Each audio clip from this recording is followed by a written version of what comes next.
gather round your town when things are on the up or things are falling down.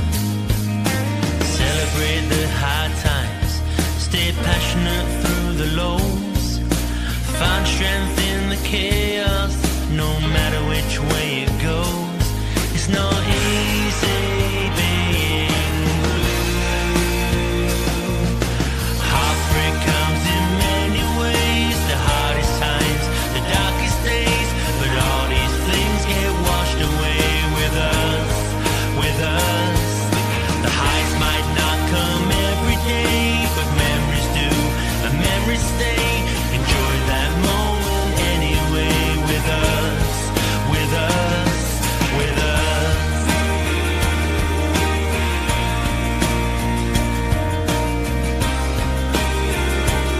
It's not easy being blue.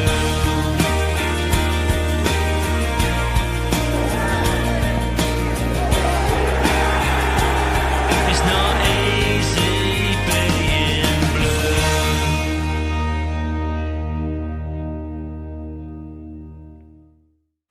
Yesterday's draw means we haven't won at home since September. 1 win in 16 and 10 points from a possible 39.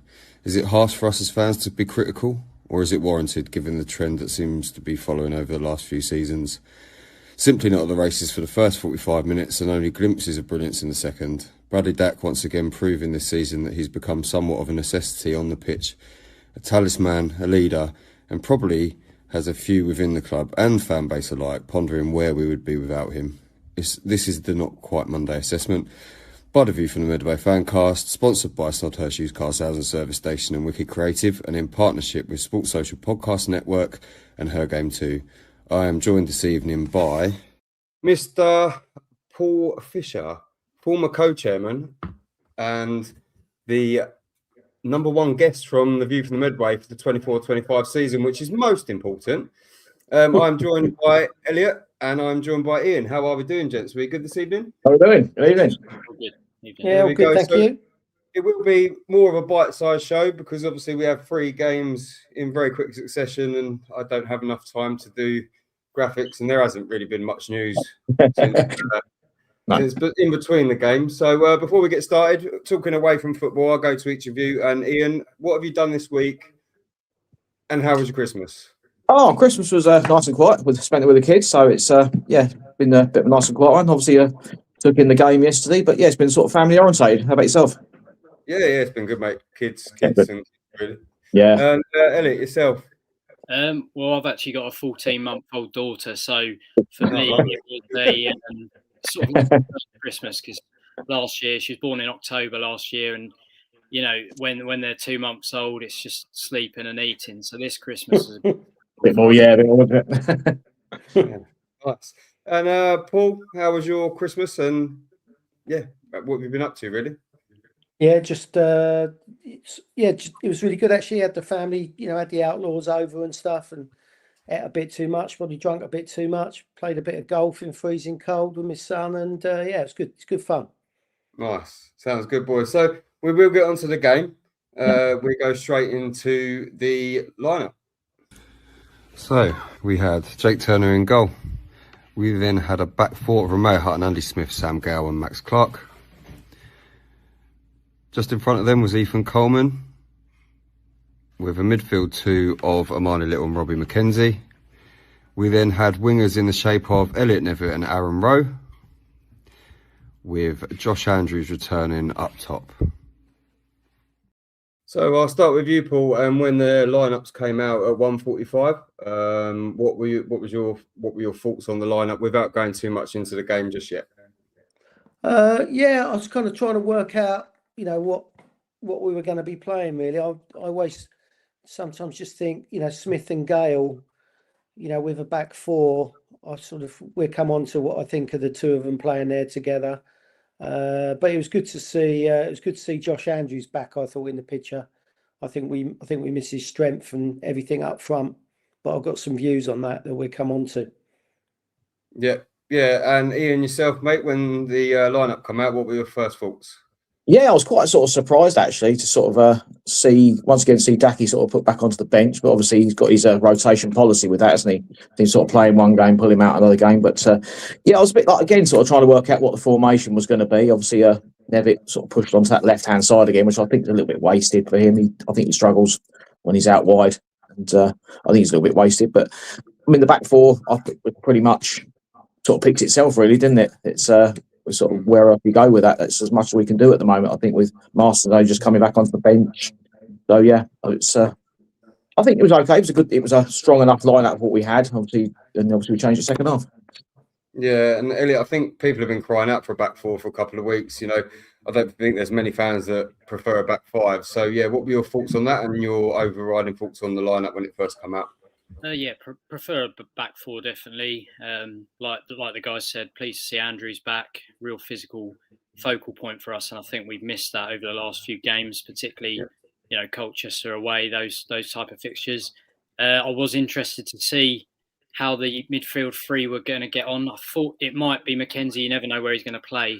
And I was also quite pleased to see Max Clark in, and not just because Max Clark's playing. It was more to do with Aaron Rowe. I was fairly certain he wasn't going to play wing back, which I thought was, finally we're getting away from that experiment. And yeah, good to see Masterson back on the bench. I mean, I think I'm not overexcited by him, to be honest, as some fans, but he is the most experienced player, and we need an experienced pro back there. Mm-hmm. Cool. You just said that on the View from the Medway Fancast, where we absolutely love Conor Masterson in these parts. But it's all right. I'll let you off. It's Christmas. So we're getting to the game, boys, and it was essentially a game of two halves. I do want to start after 30 seconds. I don't know if anyone noticed, but there was a ball played back towards their goalkeeper, and Aaron Rowe was trying to get onto it, but it was played back. We all called for a back pass, but it never came. And then on the 10th minute, it was the second phase of play, really. The ball's come in, and for me, Jake Turner has got to do better with that, hasn't he? It's interesting because my initial reaction was because I was sitting in the Medway stand. Initially, when the cross came in, I thought he could have made the first cross, but then I think he was then caught a little bit in kind of bit flat-footed and no man's land when the fella beat Max Clark on the far post and the ball came back across. I was a goalie. I just thought his positioning wasn't quite right, and if you look at it when I watched it back last night, Jake's a bit flat-footed, I think, in that situation. Is my personal view. Easy to say from sitting in the stands, but I thought he's a little bit flat-footed. I thought he could have done a bit better. Yeah, and Ian, I mean, I've made no secret of my, criticism of Jake in recent months, but I think he's been doing really well of late. So, you can criticise many, aspects of that build-up play, as Paul was rightly alluded to. But do you think they could have done better? Oh, definitely. I mean, I was sitting obviously behind the goal in block 4 in the Raynham end, and obviously the first thing that gets me again. I mean, I don't like picking out players, but he does get beaten so easily at that back post. Is Max Clark? He gets beaten time and time again on that back post. And the first phase, the ball comes in, he gets beaten too easily, and he has a little bit of a kerfuffle. Then the ball comes in, and again, I think for a big guy, Turner's got to get off his line. He's got to get off his line and make a presence, do something to try and put the striker off.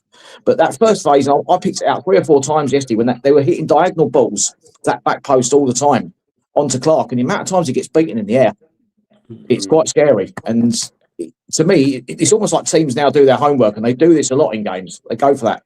But I think Jake should have done a lot better, really, coming off his line and made a bit more of a presence. Yeah, and Elliot, I do agree.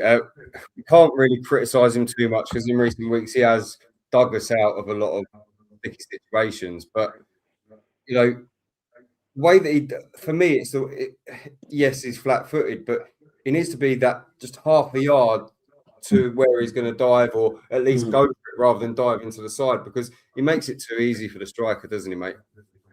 Yeah, I mean, like I say, I'm not a goalkeeper. Fish is, so he would have a better idea. Was. But I do agree with the lads that some of the blame should be attributed to Turner for that, and I think he's also played really well recently. It's just that he hasn't really anticipated that Clark was going to lose the header, in my opinion, and I think defenders need to do that. And I don't think it's all Turner though. I think he should be a bit braver, of course, but I think it's another instance of our centre backs kind of losing the number 9 who I think scored out. I watched it back on Gills in the Blood, and I think it was Andy Smith actually completely lost him. And he's with the 6-yard box. So it's not all Turner.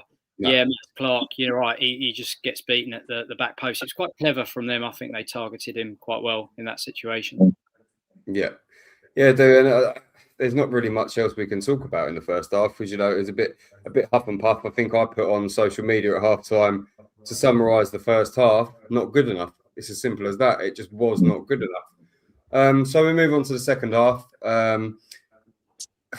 Again, not really much happened, did it really? Other than the penalty, which was a lovely bit of play.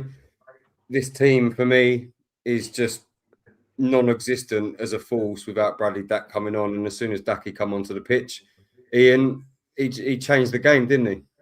Yeah, it definitely changed. Obviously, I think also the other change that did, obviously, when he came on, we definitely pushed them back a lot more. We got a lot higher up the pitch, and we had a lot more sort of short passing in and around that last third, which I think was really good to see. And it was an improvement, not by much, but you could see everything was coming through Dack. A lot of little short passes, and it was a great ball into the box, obviously, to earn the penalty. That's a fantastic little pass. But it changed the dynamic. It really changed the dynamic.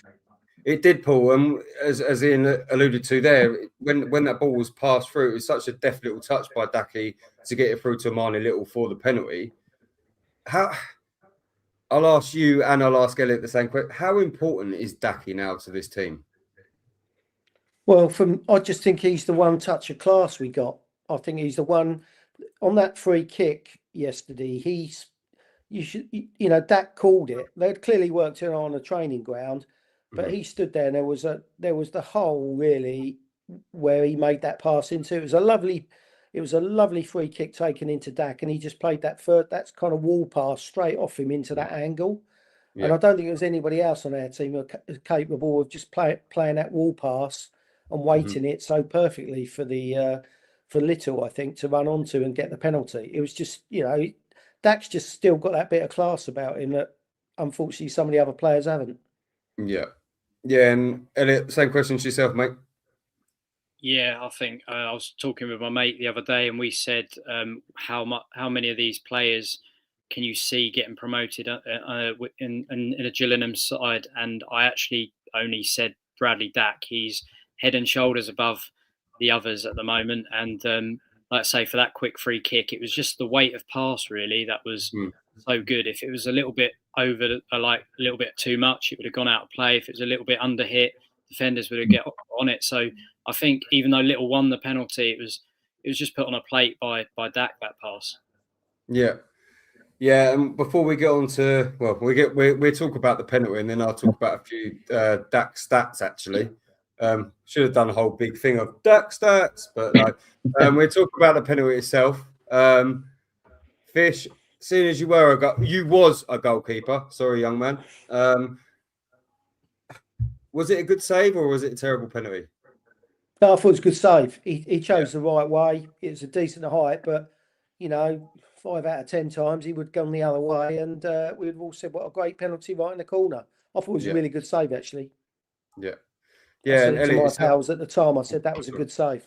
Yeah, I think it was exactly what Fish just said. I think it's a good height for him, maybe, but it was kind of right in the corner, wasn't it? So I think it was a very good save rather than I wouldn't call it a bad penalty myself. Yeah, and he struck it well. Mackenzie struck it well enough. It was, he did hit it well. Yeah, he hit it well. Obviously, I was right behind the goal in block 4. He hit it well enough, but my sort of gripe with it, obviously, it was as he's stepping up, he almost sort of telegraphed which way he was going across his body with his leg. You could tell which way he was going to go with the kick. I mean, I would say that you can always tell a lot when the player runs up. He ran up pretty straight, and you could tell he almost sort of looked in the corner before he hit it as well. But it was good height. It was a good save. So yeah, no sort of gripes. It could have gone in, could not. So, but no, good save.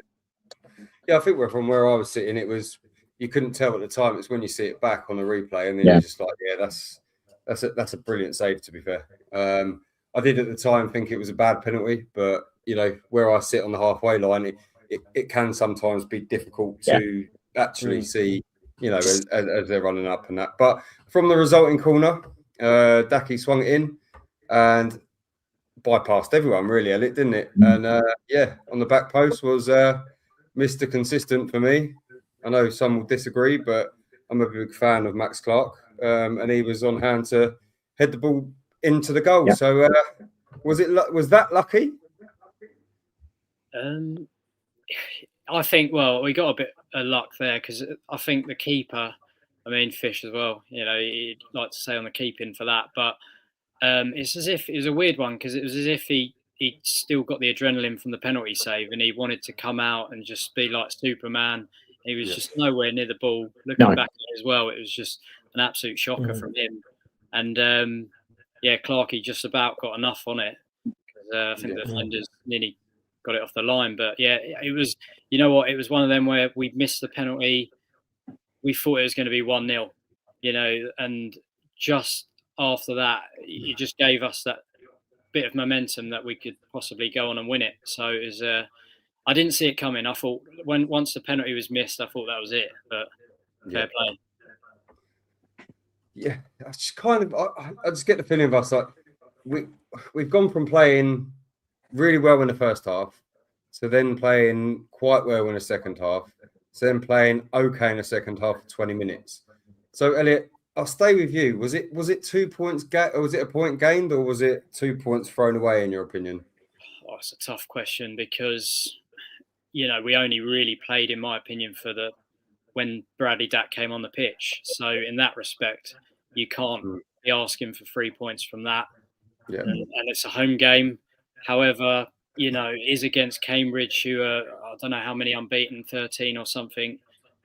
It's not a bad point, but when you take it with every other result we've had recently, we need wins, and it's running out of time. We need wins now. So probably a bad point. Yeah, and Ian, I'll go with you, mate. So what, you know, we've gone from having a really good August, a really good September. End of September, we lost to Harrogate. We started then falling away in October, November, December. It's been the same old story for the last 2 or 3 seasons. It's a tale as old as time. So what do you think is missing right now? Do you think it's confidence? Do you think it's quality, leadership, or is it just the pure, simple fact of goals? This is the same group of players who put us top of the table earlier in the season. This is the same group of players. All right, we've had a few injuries, unsettled sides, things like that. Morris getting injured. But this is the same group of players. And for me, it's a mental issue. I think it's an issue now where this group of players, and you see yesterday, as soon as that first goal went, I was watching the heads go down. Hutton had that one up. We couldn't trap a bag of cement out on the wing there. No one wanted the ball. And also I noticed a lot of times on set pieces now, no one's organising, no one's shouting and screaming. It's like the heads go. I think it's a mental issue that we've got at the moment. It's a mental issue because we've got the same group of players who've done so well. Yeah, but then Paul, you could also say, you know, mental issues, does that then lend itself to maybe some of the players aren't good enough per se, or is it, you know, how do you sort that mental issue? Because for me, players that are 100% good enough don't have that mental struggle. So yeah, same question to you really, Paul. Well, I think, you know, Gareth Ainsworth and, you know, the last couple of managers at the club have spoke about the lack of leaders on the pitch. I think it's sort of when the going gets tough, you know, you need your captain, you need your leaders on the pitch who stand up a little bit. For me, what I saw to us yesterday, you know, we're just a bit too nice. You know, Gale and Smith, our two centre backs, they're lovely lads, but we need you know, it strikes me we need some of those, you know, real big 6'2", 6'3" centre half who's just going to start putting it about a bit. And that's where I think is where the kind of leadership on the pitch, you know, you need it from, right down that spine of the team. You know, Little runs around. He's got a little bit more about him than some of the other players, but is he really a leader? I'm not sure. I just think I think the team lacks leaders on the pitch a little bit. Yeah, And that's where I think the confidence Yeah. stems from. When you're having a bad game, or you look to your captain to be on your case or encouraging you, or they're putting a foot in where others won't go, and you want to follow them a bit. And I just think we lack those couple of players with that sort of character now. yeah, potentially. But then obviously for me, and I know Elliot will disagree with this, but for me, Conor Masterson is kind of that player, not 100%. You're looking at your Aidan Flints that Walsall signed in the summer, big, strong, hard man, basically. I don't think Connor's necessarily that, but he is our most senior centre back. Therefore, it kind of gives him a little bit of, leadership in itself. I do think that when he's in the side, it's not a coincidence that last season we went on an amazing run when he was back in the team. For me, I don't think that was a coincidence at all. But Paul, I'll stay with you. Gareth Ainsworth obviously said in his post-match that we seemed happy with the performance and back to our best. There's a majority of the fans that would 100% disagree with that, myself included. Is it a case? I mean, managers have been known to do it. Is it a case where he's saving face to protect the players? Obviously, he's giving them a different message in the dressing room than he's giving us at the press. Yeah, I wonder if there's a little bit of mind games going on with the players. I think he can see they're probably low on confidence. He hasn't been around where, he's been in hospital and things. He can see it's not back to where it was. I think he's playing a bit of mind games with them. I think he's probably trying to lift them a bit. I don't think anybody could have watched the game yesterday and thought that was a good game of football or a good performance from Gillingham. So, I didn't see that at all. So I think it was a sort of mind games with him and trying to, showing that he believes in them. Yeah, I can see that. I just think when I watched his post match yesterday, and I was just, when you just think, Jesus, did I watch the same game of football? Like, I had to watch the game back. I genuinely had to go on German Gills because I subscribed to him. I can watch the whole game back, and I was just like, we've got to watch this game again because maybe I don't know, maybe I'm being a bit too hard on them. So Ian, as Gareth said yesterday, he thinks that this is progress. So how long can fans realistically expect to stay, semi-patient before draws like this start? They're just not sustainable. And please take into consideration the 2-year plan. We do have to remember that. But how long do you think that we should be sticking before we start losing our heads totally? I think it's going to come. I think January for me is the massively important point because we can't really be going beyond the end of January. Keep drawing, only picking up another 3 or 4 points or something over January. I think something's got to give. Can we call it praise? The only thing we have got in our locker is the fact we've only lost 5 games. That's the only thing, sort of slight positive in this. But the draws, you can only sustain that for so long because we're sliding down the table. And like you said, without the stats, like you were saying there about that stats, we weren't with these goals. We've been 19th. Yeah. That's frightening. That is frightening. So we definitely, something needs to happen in January. Definitely, I think, to address this and try and turn at least a couple of these draws into wins. We've got to start turning this. We can't keep going on like this. No, because I think obviously the fans are getting disgruntled. At the moment, the majority seem to be sticking with it, but how much longer? Yeah, because I think you look at last season as well. We lost Colchester 2-0 on Boxing Day, and we were 13th. So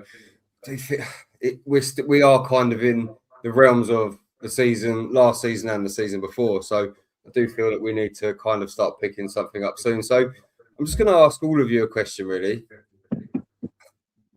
How do you feel?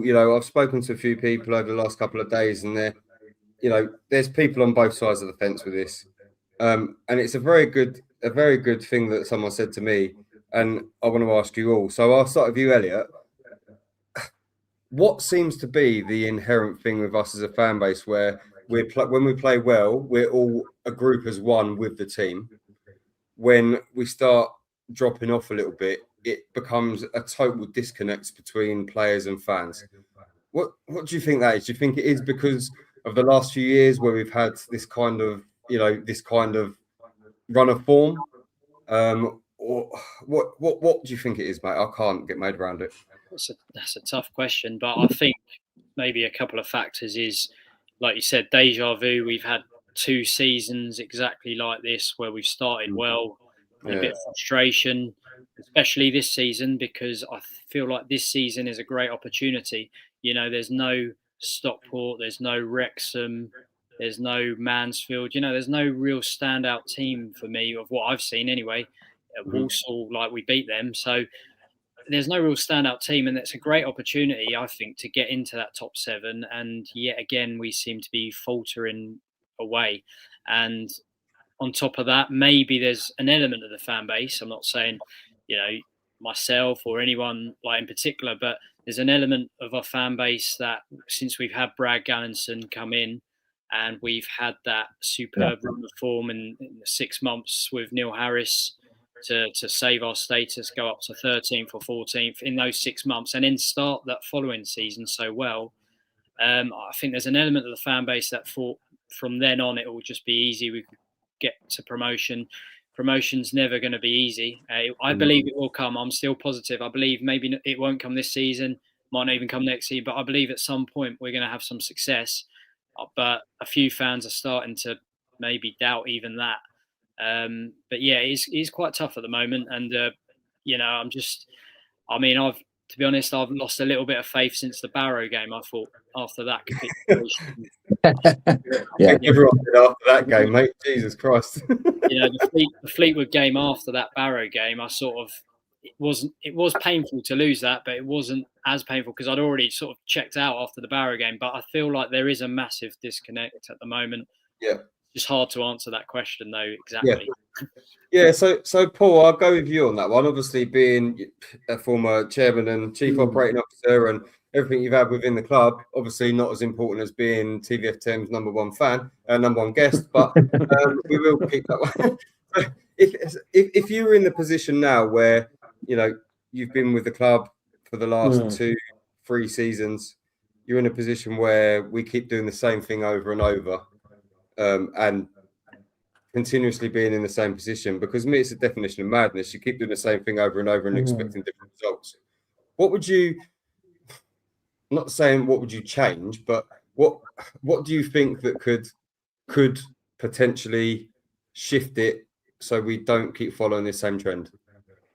Well, I think it's all about expectation management. I remember when I was still there, you know, I wasn't there long after the Americans took over, but I do remember saying to Brad, you know, when he bought the club, I said it's all about expectation management and managing the fans' expectations. Yeah. And I think, you know, everybody's been enthusiastic. I think it was a huge change from under Mr. Scally. You know, I'd like to think, even on my watch for sort of, you know, 6 months, I tried to re-engage with a fan base we hadn't had before. Yeah. So I think there's all them sort of factors that everybody's much more informed than they were before. But I do think expectation management, you know, Brad said, I think, you know, I haven't spoke to Brad for a while, but I think Brad would probably have felt with the money that they've invested and what they've put into the club, that they probably thought money could buy success, and it could buy success pretty quickly. But we all know League Two is a bloody hard league to get out of. And there's lots of other teams in there with, you know, lots of money as well. You see the wage bills. You know, I was curious to see where the Gills were in terms of, you know, our wage bill now. You know, we're nowhere near, you know, we're still not the top of the league in terms of, you know, what our wage structure is, and that's a good thing for the sustainability of the club. But I think for me, it's all about communication. It's all about expectation management. Maybe expectations need to be a bit more realistic. Mm-hmm. Yeah. On both sides, you know, from the club and also from the fans. Yeah. Yeah. Thanks for that, Paul. But, and Ian, I think we came out, you know, Joe and Shannon come out when we appointed Gareth and said, you know, it's a 2-year plan, which kind of did temper expectations slightly. But what do you think that it is a bit of PTSD on the fan base's side? Where... Yeah, because I think we've been through this all before, haven't we? And obviously, I think, the expectation level, obviously, since Brad and Shannon come in, has obviously been through the roof. And I think now it's sort of petering off a little bit. And because obviously, like I said, as Paul said, there was a lot of other teams in there with a lot of money. And it's not it's not easy to get out of this league. Every team that's coming down to Priestfield is now making it harder and harder for us, and they know how to silence the crowd. Crowd turns. It is about managing expectations, isn't it? It's just, I don't know what the actual answer is. It's becoming harder and harder, but I think we've got to stick with the plan. I think we've got to believe in Gareth, because I don't think, you can't keep going swapping managers. I think we've got to stick to the end of the season and see what he can do in the summer. I think we've just got to believe in this 2-year plan. I think we just got to try and get through this season again. Yeah, I do. I think we do. I think January will be a little bit telling if we don't go out and at least try and make certain little moves. Because you can't do all of your business in January. It's a 2-year plan, but if you don't start with a good January, you're kind of on the back foot straight away. So, staying with the fan base, I've had a few people say to me today about the noise or lack thereof from the Rainimen late. I'm on the fence with this because I'm of the opinion where they need something to cheer about to actually make noise, and we haven't necessarily been giving them that. There is also the flip side of that where we do need to get behind the team. So, Paul, I'll go with you and your thoughts really on fans and them saying the Rainimen have gone a bit quiet in recent months or recent years, really. Okay, I think the atmosphere wasn't a great atmosphere yesterday until Bradley come on. I thought. I think the fans get excited if we play well, and the brand of football that we play is exciting. And I thought yesterday was hard going to get excited about, because it was it was a hell of a battle yesterday. There wasn't a lot of goalmouth action. That's what I thought anyway. I sat there and thought, is this really entertaining me that much? It wasn't that entertaining yesterday. It was a battle, wasn't it, yesterday? Yeah. So the atmosphere's there, but I think the team have got to do it on the pitch to generate that atmosphere. Because the noise level, after we scored, the noise level that last 10 minutes was as loud as I've heard it. I'd heard it at Priestfield for a while, because Cambridge brought 600 or 700 fans. I thought it was quite a good atmosphere the last 10, 15 minutes. Yeah, I think it was. And Elliot, I'll come to you. Do you think? I mean, it's a difficult one, as I say. I'm on the fence with it because I think that you need something to get excited about. But what are your thoughts when fans say, the Rainimen's been quiet? Because for me, if I'm sitting on the one side of the fence, I'm thinking, well, can't all be the Rainimen. We do have two other stands that are, yesterday were full of Gillingham fans. So why does it always have to fall on the Rainimen? Yeah, I mean, I was in the Rainimen. I've been in the Rainimen for years, and then this season I've gone to the Medway stand. So it's a little bit of a culture change in there. There's a few different people around me and that sort of thing, different types of people, rather than in the Rainimen, it gets a bit rowdy. But, I am exactly like you. I've got splinters. I'm on the fence because I feel like you need something to get excited about. Like Paul says, the Cambridge game wasn't that exciting until Daki comes on. I also think you've got to factor in possibly the fact that, we in League Two, there's not many appetising teams that come down. I mean, Cambridge maybe at 700. That is probably the highest away attendance we've had. We sort of missed those big League One matches, when Charlton were in there, those kind of teams. I think that does help. But sometimes I do feel the Rainimen hasn't got going this season, but the last 3 seasons or so, it's painful being a Gills fan, really. Going back maybe longer, 4 or 5 seasons. So you can't just you pay your money. These players are paid to entertain as well these days. We just got to. What I don't want to see is stuff. I'm not Jake Turner's biggest fan at all. I'm potentially don't. I think he's working his way towards a new contract possibly, but at the time I didn't rate him for as a player for us. But I don't like to see fans just constantly get on his back when he makes a back pass, a kick out or anything like that. But at the same time, the atmosphere hasn't been good, and you need the players to sort of entertain. Right, well, on that note, and we're talking about Jake Turner and not criticising him, I'll be leaving then, shall I?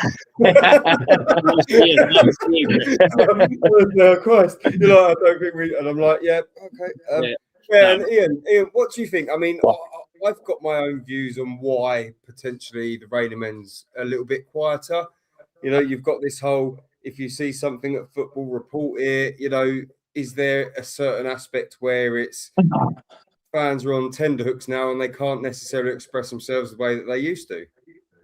Yeah, potentially. I mean, I've been in the Rainimen for over 30 years now. And I noticed yesterday, as soon as I walked in yesterday, I was like, because the atmosphere was flat in for the kickoff. It was a flat atmosphere in there. And then, obviously, I think also, as I said before, when teams come down, they know how to stifle the game. They stifle the team for the first 15, 20 minutes.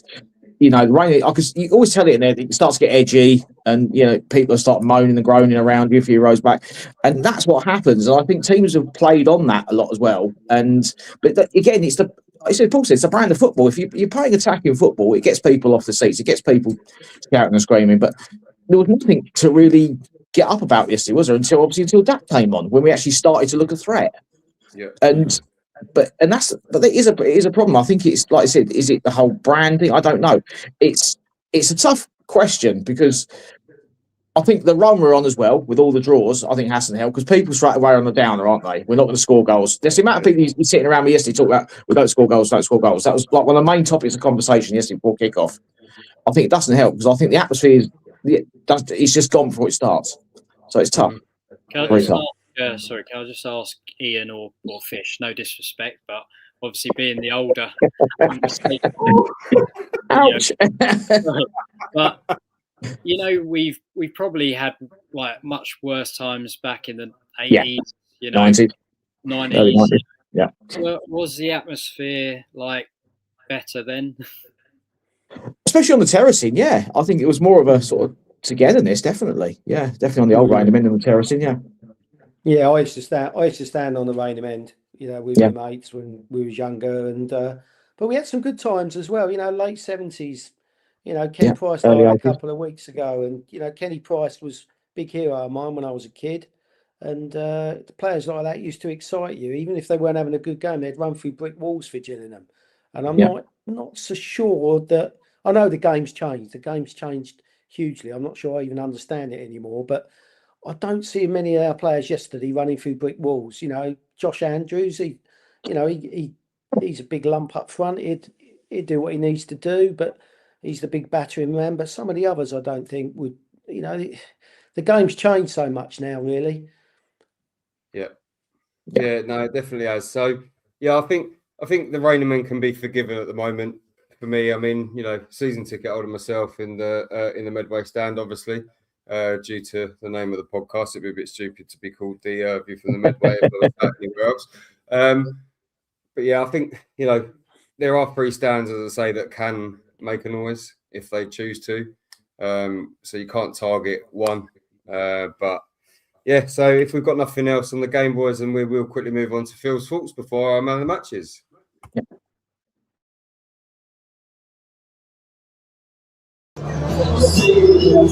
That's my Boxing Day. That's Groundhog Day. Another game, another draw. What are we going to do to win a game of football? It's getting really tiresome. I hope on Monday we get all 3 points. Up the Gills. There we go, and I hope we get all 3 points on Monday as well, because I messaged a few people yesterday during the first half, and I was just like, I feel like going home. Yeah, I very rarely do that at football, but I felt like going home. So we will move on to our man of the matches. Ian, I'll go with you first, and you went for Josh Andrews. As to why? I didn't.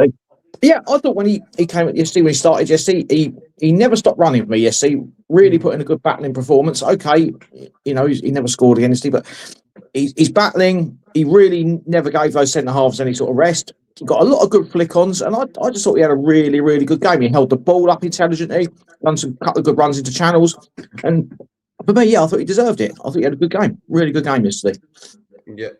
Yeah. And Paul, you've also gone for Josh Andrews. Your reasons as to why? Yeah, I thought we had a good game. I think you need a big target man up front in League Two. I feel sorry for Josh Andrews, because yesterday, and this is why I think the game has changed so much. We're the home team, and he's expected to go back and be the sort of third centre half on dead balls. You know, and we've got 11 players behind the ball when they got a free kick. And then Josh Andrews, then when we're clearing the ball, there's no bugger up front to hold the ball up, enable us to sort of build from the back again. And so suddenly surprising, he's a bit knackered. I think he got cramped, didn't he, towards the end of the game. I mean, he's just come back from injury. We're expecting him to come back and win the headers, and mark their big guy. And then we're expecting him to be the target man up front. I thought he ran his socks off for us yesterday, literally. Yeah. No, he definitely did. And Elliot, you I think are the odd one out because I've gone for Josh Andrews as well. So your reasons as to why Ducky, I don't think that it really needs much, but yeah, I mean, I really like. I don't really like giving it to a sub. You know, I just always like to give it to a starter, and I really wanted to give it to Josh Andrews because he was winning everything really in the end. No one was really helping him out, but the game ultimately changed when Bradley Dack came on, and so you know, he did the quick free kick. He got the corner for the goal. He had 2 shots on target. I think he had a free kick that was a pretty decent strike, and he drew out another good save from the keeper from a volley. So I just think everyone, as soon as he came on the pitch, he was getting close to Andrews. I think Rose stepped up a little bit for that period of time, and there was a few link-ups from Little to Dack, and we just played a lot better when Bradley Dack was on the pitch. And even though he was a sub and he was only playing for like, I don't know, 25 minutes, half an hour, I just have to give it to him based on him actually almost winning us the game. Yeah, spot on, I think that. Yeah. And I think I've gone for Josh Andrews because, you know, against Fleetwood and against Barrow, Gareth was talking a lot about making the ball stick. I do feel that we did make the ball stick when Josh was on the field. I do feel that potentially we could have maybe had Seb Palmer holding alongside him rather than playing width. I think we could have played narrower because I think Seb would probably play better off the shoulder with his pace. But yeah, I think Josh, from start to finish, considering, you know, last season he couldn't get himself fit for Toffee. This season he's kept himself fit. He's had a few niggles, but it just changes the game every time he's on the field. I just feel that we've got a different dynamic to the side. And yeah, that's why it was for me. So, boys, I will move on to the game on Monday.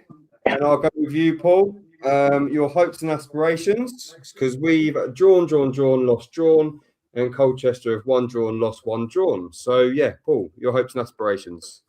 I always hope for a Gills win, obviously. So I'm hoping for a 2-0 win us, but my head is telling me it'll probably be another draw. Because Colchester on a good run, Colchester are a good side. Yeah, with Danny Crowley as well. I think he's a very good manager as well. So I think I think a draw as well. So Ian, yourself, your hopes and aspirations for Monday. My hope is that we'll have a much better atmosphere for starters. I think in the ground we can hopefully get a decent turnout crowd-wise, get a better atmosphere from the start. Again, Colchester are a very well organised side. Obviously, I'm hopeful of a win, but again, I can't see past the draw with this. Again, I think it's just got draw written all over it. A very well organised side under the Cowleys, aren't they? And be a tough one. So I'm going draw. Yeah, and Elliot, yourself, mate. I think Colchester are a very good side. I saw their game against us. We drew. They had a lot of pace in there. I did think that game we did miss Josh Andrews. Jack Tucker had a really good game, but he didn't really have a challenge of a Josh Andrews type player. So it will be interesting to see, because I don't think Josh Andrews, after doing 90 minutes, will he make it as a starter, or will he play Sam Vokes? I don't know, but obviously I hope for a win, but I don't know, it's probably going to be a draw as always, isn't it? God, we're such positive bunch tonight, aren't we? Eh? Oh, take your shoelaces out of this. Like all of this Christmas cheer and Christmas joy. A load of doom and gloom. We're sitting here, we're just like, oh yeah, we're probably going to draw.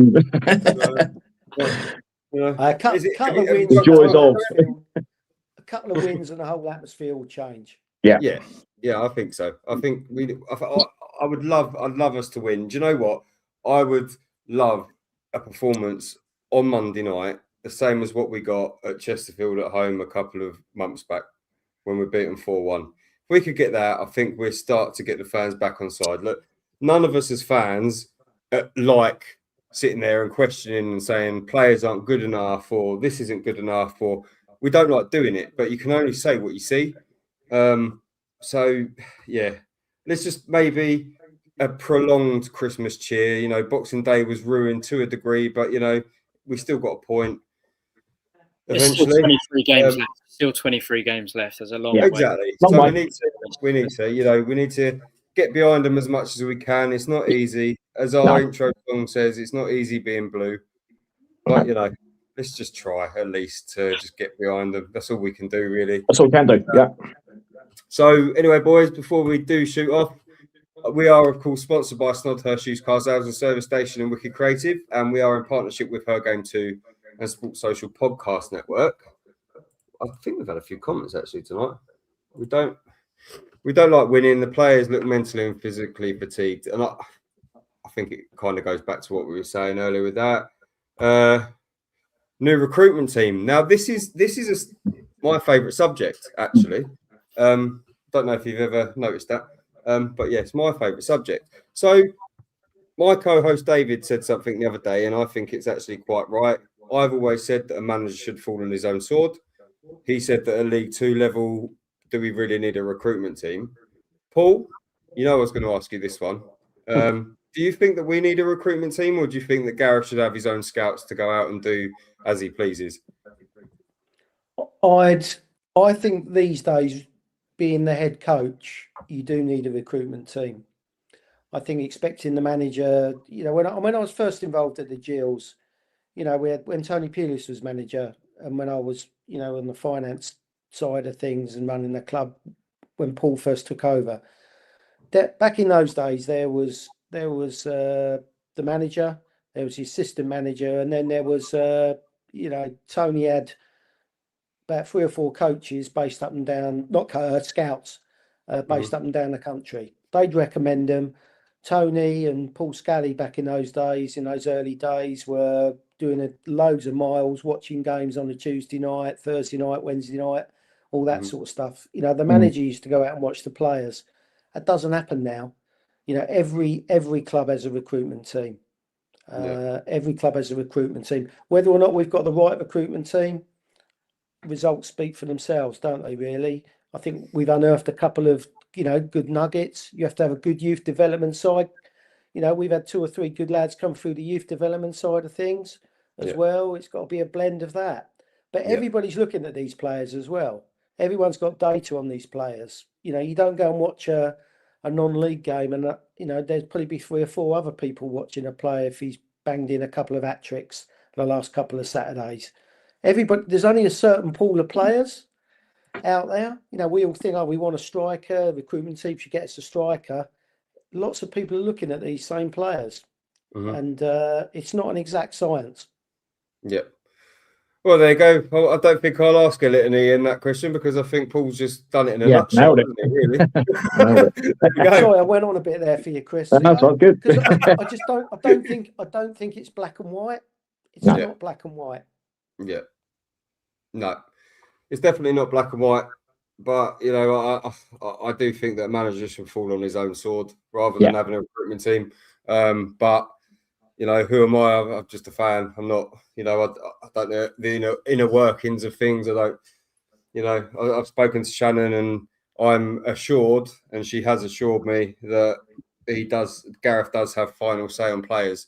Therefore, you know, I can't say anything about that. The problem for me, I think, still exists where recruitment's failed in the past, and we've still got quite a fair few of them players still within the club. So, for me, that's probably where we are. So, yeah, if you haven't yet, guys, then join us at The View from the Medway on Facebook.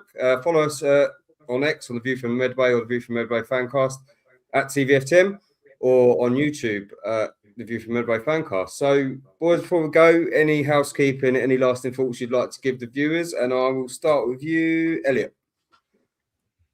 Oh, I didn't plan for that, but I was going to mention when Fish was talking just now, actually, on YouTube the other day. I don't know what I was doing, maybe the washing up or something. It just played, you know, that thing where it just plays the next video. Actually, there's a Gillingham documentary on YouTube that covered Tony Pulis actually getting in his car, I think, with his assistant. Was it Lindsay? Lindsay Parsons. Lindsay Parsons. Yeah.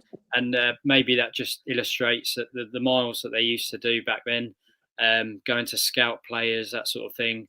It's a different game now. But yeah, you talking there just made me think of that.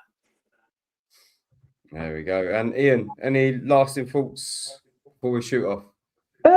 Just obviously looking ahead to the Colchester game. Hopefully the atmosphere will be a little bit better, because it was very, very flat Boxing Day. That's all we want to come into the ground. Hopefully people will be a bit more up for it, hopefully, on Monday night. Maybe people were also getting over their Christmas Day pigs in blankets, hangover, turkeys and hangovers and everything else. You know, I went to, where did we go? We went to Shrewsbury a couple of weeks ago, and I had a hangover, and I literally sat down for the whole game because I was just with my water, and people kept walking past going, "You're drinking water?" And I was like, "Yeah." So yeah. Anyway, Fish, any lasting thoughts before we shoot off? Look, we're all Gills fans, aren't we? You know, I think you have to kind of keep the faith.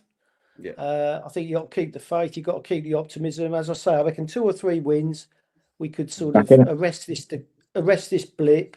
Another, 2 or 3 blips, and we're going to be pushing for the playoffs again. It won't take a lot, and it's all about momentum as well. Let's get some momentum back in the team on the pitch. That's all I ask. Yeah. So, boys, we will shoot off after that. With that, we are back on Tuesday to talk about the Colchester game. I think it's me, David, Luke teaching, and one other. I do forget who. But we will be back on Tuesday night for that. So, there's nothing else, gents. I've been Chris. He's been Fish. He's been Elliot. He's been Ian. Good night. Up the Gills. Okay. See you later.